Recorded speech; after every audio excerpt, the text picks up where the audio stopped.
جن کا سماجی فکری جب انہوں نے مختلف ممالک کا دورہ کیا اور دورہ کر کے واپس آئے تو انہوں نے اپنے قلبی تاثرات کا اظہار کیا. انہوں نے کہا او لوگوں، ان مدارس میں، ان مکاتب میں غریب کے مسلمان بچوں کو پڑھنے دو، ان ملاؤں کو ان مدرسے میں رہنے دو، ورنہ وہی ہوگا جو ہسپانیہ میں ہوا تھا. مسلمانوں کی 8 سال حکومت کے باوجود غرناطہ، قرطبہ کے خریدارات کے سوا مسلمانوں کے نام و نشان نہیں ملتے. ٹھیک اسی طرح اس ہندوستان میں تاج محل، لال قلعہ اور دہلی کا جامع مسجد کے سوا کچھ نہیں ملے گا اگر ہم نے اپنے بچوں کی فکر نہیں کی. اور یہ کہہ کر ان کے آنکھوں سے آنسو جاری ہو گئے. میرے محترم بزرگوں دوستوں، آج جو ہمارے سروں پر ٹوپیاں نظر آ رہی ہے، ہمارے چہرے پر داڑیاں نظر آ رہی ہے، ہمارا لباس شریعت کے اعتبار سے ہے، ہم زندگی شریعت کے اعتبار سے گزار رہے ہیں، یہی ان مدارس اسلامیہ کی دین ہے، ان مکاتب دینیہ کی دین ہے. اگر یہ مدارس نہ ہو، اگر یہ مکاتب نہ ہو تو ہمارے سروں پر ٹوپیاں نظر نہ آئے، ہمارے چہروں پر داڑیاں نظر نہ آئے، ہم شریعت کے مطابق زندگی گزارنے والے نہ بن سکے. میرے محترم بزرگوں دوستوں، ان علماء کرام کی آپ عزت کریں، ان کا احترام کریں، ان کو عزت کی نگاہ سے دیکھیں. آج ان مدرسوں میں پڑھانے والے، ان مکتبوں میں پڑھانے والے کی ہم تذلیل کرتے ہیں، ان کے ساتھ شد و شتم کرتے ہیں، ان کے ساتھ طعن و تشنیع کرتے ہیں. لیکن آپ یاد رکھیں، ان مدرسے میں پڑھانے والوں نے، ان مکتبوں میں پڑھانے والوں نے، ان اماموں نے، ان خطیبوں نے، ان بزرگوں نے وہ کارہ نمایاں انجام دیا جسے رہتی دنیا کی یاد کر سکتی ہے. آج جب آپ دنیا سے جائیں گے، کل قیامت کو بھی پتہ چلے گا کہ ان کا مقام اور مرتبہ کیا ہے. نہیں ہے نا امید اقبال اپنے کشتے ہیرا سے، نہیں ہے نا امید اقبال اپنے کشتے ہیرا سے، ذرا نم ہو یہ مٹی بڑی زرخیز صافی. عزیزان گرامی، پردہ نشین میری ماں اور بہن،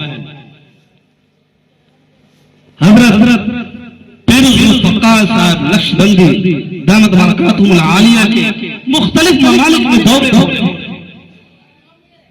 مختلف جگہوں پر وہ جا رہے ہیں.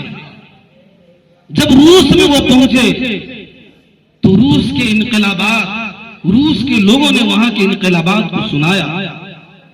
تو اس لیے آپ سے یہ کہا جا رہا ہے، اگر ہم اپنے بچوں کو مدرسوں کے اثر سے محروم رکھے، مکتبوں کے اثر سے محروم رکھے، تو وہی حشر ہوگا جو روس میں ہوا تھا. روس میں کوئی آدمی سلام نہیں کر سکتا تھا، اللہ کا نام نہیں لے سکتا تھا. اگر کسی بچے نے السلام علیکم کہہ دیا، اس کے باپ کو سولی پر چڑھا دیا جاتا. اگر کسی نے اسکولوں میں استادیاں بچوں سے بالا پھسلا کے پوچھتی، کیا تمہارے باپ نماز پڑھتے ہیں؟ کیا تمہاری ماں نماز پڑھتی ہے؟ کیا تمہارے باپ قرآن کی تلاوت کرتے ہیں؟ اگر کسی بچے نے یہ کہہ دیا کہ میرے باپ قرآن کی تلاوت کرتے ہیں، نماز پڑھتے ہیں، اس کے باپ کو سولی پر چڑھا دیا جاتا. کوئی آدمی، کوئی گارجن، کوئی باپ اپنے بچے کو کلمہ نہیں سکھا سکتا تھا، نماز نہیں سکھا سکتا تھا، روزے نہیں سکھا سکتا تھا، حج نہیں سکھا سکتا تھا، قرآن کی تعلیم نہیں دے سکتا تھا، السلام علیکم کہنا نہیں سکھا سکتا تھا. یہ روس میں انقلابات آئے تھے. اسی روس کے انقلابات کے یہی حشر روسیوں نے افغانستان میں بھی کیا تھا.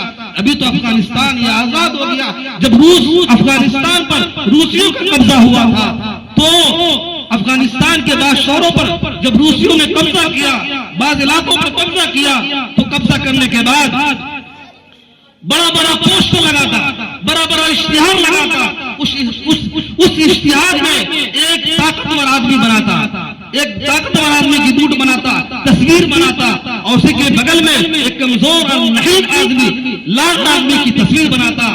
اور یہ طاقتور آدمی اور یہ مضبوط آدمی اس کمزور آدمی کو اپنے لات سے، اپنے پیر سے مار رہا ہوتا، اور اس بوڑھے آدمی کے نیچے لکھا ہوتا، اسلام بھورا ہو چکا ہے، اب ہم اپنی پیر کی ٹھوکروں سے مار کر اسلام کا تصور مسلمانوں کی ذہن سے نکال دیں گے.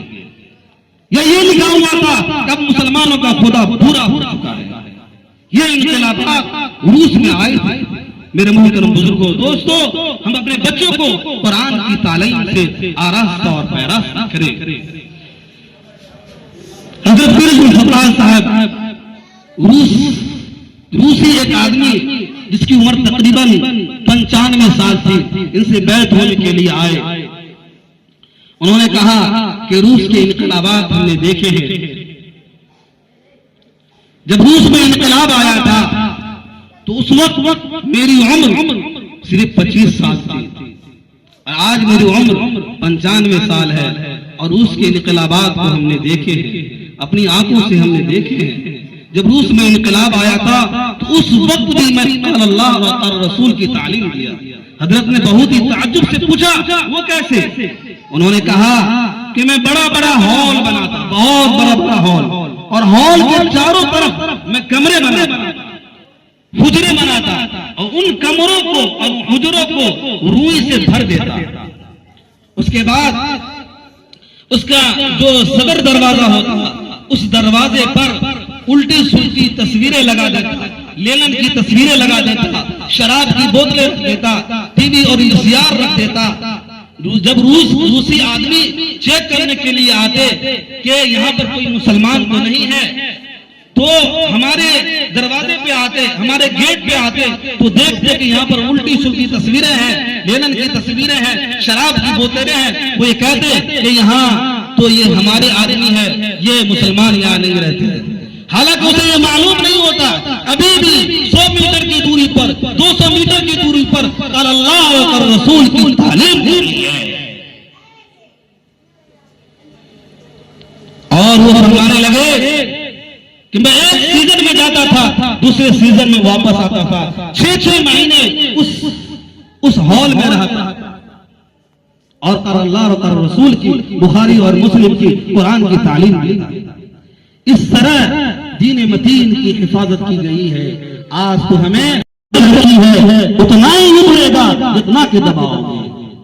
میرے محترم بزرگوں دوستوں اور عزیزان گرامی، ہم اپنے بچوں کو عالم دین بنائیں، حافظ قرآن بنائیں، اور اپنا رشتہ اپنے بچوں کو دین سکھائیں، اپنے بچوں کو دنیاوی تعلیم دیں لیکن اس کے ساتھ دین سکھائیں۔